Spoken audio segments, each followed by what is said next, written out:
So ఇందాక చాలా విషయాలు చెప్పారు మీరు శ్రీలత. సారీ, మీరు ఒకటి అడిగితే నేను మందు చాలా చెప్పారు. నేను యాక్చువల్ ఒక 5-6 క్వశ్చన్స్ ఒకటేసారి డ్రాప్ చేసుకోవాల్సి వచ్చింది. సో పర్లేదు, నేను స్టెప్ బై స్టెప్ అడుగుతాను. ఫస్ట్ మీరు చెప్పింది ఆ అమ్మాయి గురించి చెప్పారు. సో ఇలా కాదు, కొత్త వాళ్ళు వస్తే ఇలాంటి పాటించాలన్నారు. సో ఇప్పుడు మీరు ఇలాంటి ఇబ్బందులు ఏమైనా ఎదుర్కొన్నారా? అండ్ ఇండస్ట్రీలో నిజంగా ఇలాంటి వాళ్ళు ఎక్కువ మంది ఉన్నారంటారా? మీరు ఒకవేళ అలాంటి ప్రాబ్లం ఒకవేళ వస్తే మీరు ఇందాక చెప్పినట్టుగా బోల్డ్గా ఉండమని చెప్పారు కదా, మీరు ఎలా డీల్ చేస్తారు? కొత్త వాళ్ళు వచ్చినప్పుడు ఎలా డీల్ చేస్తే బాగుందంటారు? మీరు 3 క్వశ్చన్లు 4 అడిగాను. ఎలా అంటే ఒకటి ఫస్ట్ థింగ్, ఇండస్ట్రీలో మీరు ఎప్పుడైనా ఇలాంటి ఇబ్బందులు ఎదుర్కొన్నారా? లేదు, నో, నేను ఎప్పుడు ఫేస్ చేయలేదు. ఒకవేళ ఫేస్ చేస్తే ఇమ్మీడియట్గా వాళ్ళ మీద చెప్తాను, సారీ అండి నాకు కుదరదు, నవ్వుతూ చెప్తాను. ఎందుకంటే అవతల వాళ్ళు నార్మల్గా అడిగినప్పుడు నేను నార్మల్గా చెప్పి పక్కకి వెళ్తాను. కేసు ఫోర్స్ చేస్తే దానికి అదే ఫోర్స్తో నా రిప్లై ఉంటుంది. Okay, just like a mirror. ఎదుటి వాళ్ళు ఎలా అప్రోచ్ అయ్యారు, అవునండి సారీ అండి not interest with smiley face చెప్పేసి వెళ్ళిపోతా.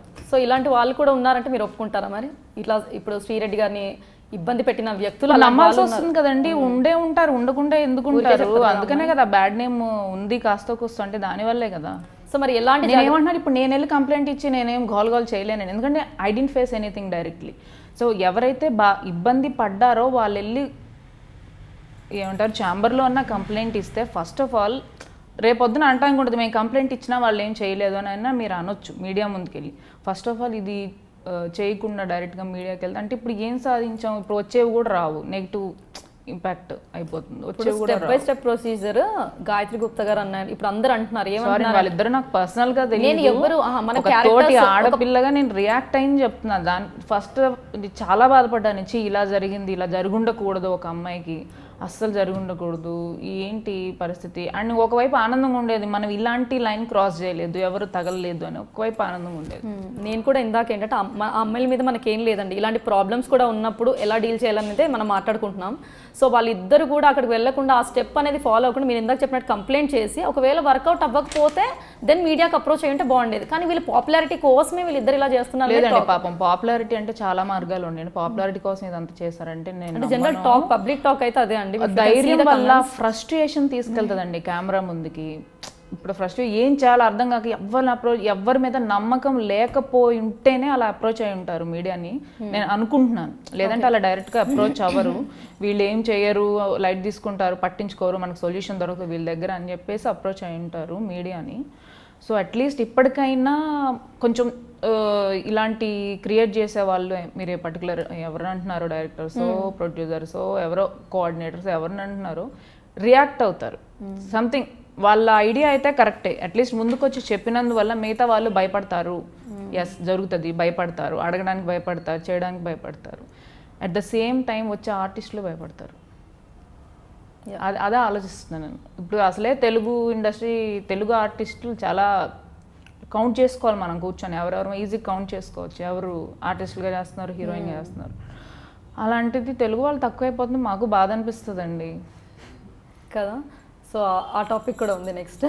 సో ఇండస్ట్రీలో మీరు నేర్చుకున్న విషయాలు ఏంటి, ఇండస్ట్రీ నుంచి మీరు లెసన్స్ ఏం నేర్చుకున్నారు, అండ్ దాని నుంచి ఇప్పుడు కొత్తగా వచ్చే అమ్మాయిలకి ఏ విధమైన సలహాలు చెప్తారు? ఇందాక కొంచెం టైం సెన్స్ అండి, టైం సెన్స్. ఓకే, టైం అనేది నాకు అది బై బర్త్ ఉంది అది టైం. ఎందుకంటే నేను పల్లెటూరులో పుట్టి పెరిగాను, బస్సు మిస్ అయితే మళ్ళీ బస్సు లేదు, అక్కడ టైం సెన్స్. స్కూల్ లేట్ అయితే ఎండ్లో నుంచే పడితే అక్కడ టైం సెన్స్ బాగా అలవాటు చేశారు.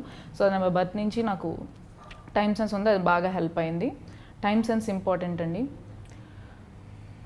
2 పేషెన్స్. ఎందుకంటే లేట్లు ఇస్తారు, మారుస్తారు, ఇస్తారు. వీళ్ళు మార్చిన టైంలో మనం ఏదో సినిమా ఒప్పుకుంటాం, వాళ్ళకి డేట్స్ ఇచ్చేస్తాం, వీళ్ళు టక్కుని తీసుకొచ్చి ఆ డేట్సే మన షూటింగ్ అంటారు. ఏదో ఒకటి వదిలేసుకోవాల్సి వస్తుంది. సో పేషెన్స్ అనేది ఇంపార్టెంట్. ఏదో ఒకటి వదులుకోవడానికి సిద్ధంగా ఉండి, ఇరిటేట్ అవ్వకుండా కూల్, ఏది రాసిందో మనకు అదే వస్తుంది, ఇలా కూర్చోవాలి. సో అండ్ వెంటనే హిట్లు అయిపోవాలి, ఎక్కడికో రీచ్ అయిపోవాలి, హిమజ అంటే అందరికీ తెలియాలి, ఇలాంటి సోది కొంచెం పక్కన పెట్టేసి కష్టపడాలి. మనకు వస్తే పేరు ఆటోమేటిక్గా వస్తుంది అని కొంచెం వెయిట్ చేయాలి, హోప్ పెట్టుకొని వెయిట్ చేయాలి. సో ఇలా శ్రీరెడ్డి గారి కానీ ఎక్స్పర్సన్ కానీ ఇలాంటి ఇబ్బందులు రాకుండా ఉండాలంటే కొత్త వాళ్ళు ఎలాంటి చర్యలు తీసుకుంటే బాగుంటుందని మీకు అనిపిస్తుంది? అదేనండి, ఇమ్మీడియట్గా రియాక్ట్ అవ్వాలి. ఇప్పుడు ఓకే మామూలుగా ఇబ్బంది పెట్టరు, సపోజ్ నేనే ఓకే ఫర్ ఎక్స్ అనుకుందాం, ప్రొడ్యూసర్ ఎవరో ఒకరు ఎక్స్ అనుకున్నాం, ఏమ్మా ఈవినింగ్ పార్టీకి వస్తావా అంటారు. పార్టీ అంటే ఏంటి అర్థం అంటారు, డైరెక్ట్గా అడగరు కొంతమంది, నాకు తెలిసి పార్టీ వస్తా అంటారు. నువ్వేం చెప్తావు? ఇంట్రెస్ట్ లేదని చెప్తాం. ఒకవేళ ఇంట్రెస్ట్ లేకపోతే లేదండి నేను కెలకను కదా, లేదని చెప్పావు, నేను కెలకను. ఎందుకంటే నాకు పరువు ఉంటుంది, నాకు చుట్టూ సర్కిల్ ఉంటుంది, ఆఫీస్లో జనాలు ఉంటారు, నాకు ఫ్యామిలీ ఉంటుంది, నేను వాళ్ళకి ఆన్సరబుల్. నేను భయపడతా. నీకు ఇష్టం లేదు కదా, నువ్వు ఎప్పుడైతే ఓకే సార్ అంటావో అక్కడి నుంచి ప్రతి ఒక్కడు ఆడుకుంటాడు. ఎందుకంటే నువ్వు ఓకే అన్న విషయం చుట్టుపక్కల అందరికీ తెలిసిపోద్ది కదా. ఎగ్జాక్ట్లీ, అక్కడే ఫస్ట్ స్టెప్లోనే కట్ చేయాలి. రైట్. మీరు అన్నారు విజయవాడ అమ్మాయి యాటిట్యూడ్, అది ఇక్కడ పనికి వస్తుంది. బాగా పనికొస్తుంది అంటారు. సో ఇండస్ట్రీలో ఎప్పుడైనా తెలియక ఏదైనా తప్పు చేశారా? ఆ తప్పు అంటే తప్పు అంటే పెద్ద తప్పని కాదు, రాంగ్ డెసిషన్ తీసుకోవడం కానీ ఏదైనా అలా చేసినప్పుడు రిగ్రెట్ అయ్యారా, అబ్బా ఇలా చేయకుంటే బాగుండేది? అస్సలు అవ్వలేదండి ఎప్పుడు కూడా. అప్పటికప్పుడు తప్పు అనిపించినా దానివల్లే ప్రతిదీ ఇప్పుడు నేను ఉన్నదానికి రీజన్ అవుతుంది. అప్పటికప్పుడు తప్పు అని అనిపించి ఉన్నా కూడా దానివల్లే నేను ఇప్పుడు ఇక్కడ ఉన్నాను అన్న ఆలోచన దాన్ని తప్పుగా కనిపించినది నాకు. I think you got it. Yeah. So ఎప్పుడు కూడా రాంగ్ డెసిషన్ తీసుకోలేదు. ఈ ఇండస్ట్రీలో ఏదైనా ఎవరికైనా సారీ చెప్పాలి అనే వ్యక్తి ఎవరైనా ఉన్నారా? ఎప్పుడైనా ఏమైనా హర్ట్ చేసి తెలుసో తెలియకో ఒకరికి సారీ చెప్పాలి అని అనిపించిన వ్యక్తి మీ మనసులో ఎవరైనా ఉన్నారా? శ్రీరామ్ గారు ఉన్నారండి, ప్రొడ్యూసర్. మాకు కొంచెం ఇష్టం కొంచెం కష్టం ప్రొడ్యూసర్ శ్రీరామ్ చేశారు. మీరు అర్జెంట్ కావాలని కాదు, ఆ టాపిక్ ఇప్పుడు పర్లేదు చెప్తే తనకు కూడా తెలుస్తుంది కదా సారీ చెప్తున్నారని. లేదు, సడన్గా నాకు కొంచెం హెల్త్ సీరియస్ కండిషన్ ఉంది. యాక్చువల్లీ డాక్టర్ సెలైన్ ఎక్కించాలి అన్నా కూడా నేను షూటింగ్కి మధ్యాహ్నం వరకు చేస్తానండి, నా వల్ల కాదు. సరే సెలైన్ అంటున్నారు కాబట్టి మార్నింగ్ నుంచి అవ్వదు, నేను కోఆపరేట్ చేస్తాను, అట్లీస్ట్ నాకు మధ్యాహ్నం నుంచి పంపించండి నాకు ఇంటికి అన్నాను. మధ్యాహ్నం నుంచి వెయిటింగ్ ఫీవర్తో ఉన్నాను, డల్గా ఉన్నాను, వెయిట్ చేస్తున్నాను. ఈవినింగ్ 4 అయింది, 5 అవుతుంది, బ్రేక్ ఇచ్చారు, 6 అయింది, 7 అయింది, 8 అయింది. ఏంటి సార్ అసలు పంపించే ఉద్దేశం? అప్పటికే నాకు సహనం చచ్చిపోయింది. లేదు, these people are not at all listening to me అని చెప్పేసి. ఏంటి సార్ చేస్తున్నారంటే నెక్స్ట్ సీన్ ఏం చేయాలని రాస్తున్నారంట. సో దే డిసైడెడ్ నన్ను పంపించడానికి. నేను 2 years చేశాను ఈ సీరియల్. నేనేంటో వాళ్ళకి తెలుసు, నేను ఎంత కష్టపడతానో వాళ్ళకి తెలుసు. ఇంత తెలిసి కూడా ఒక ఆర్టిస్ట్కి ఈ మాత్రం కేర్ కూడా చేయకపోతే ఇలాంటి చోట ఇలాంటి ప్లేస్ నాకు ఎందుకు, పోనీ నేను ఎందుకు అసలు వీళ్ళకి, ఇంకా నా ప్లేస్లో ఎవరినైనా పెట్టుకోవచ్చు కదా అనిపించేసి left to sorry and I'm leaving this serial అని చెప్పేసి అన్నం పెట్టేసి జంప్ ఇంటికి. కానీ వాళ్ళ వల్లే మీకు మూవీలో రావడం జరిగింది అనుకుంటే.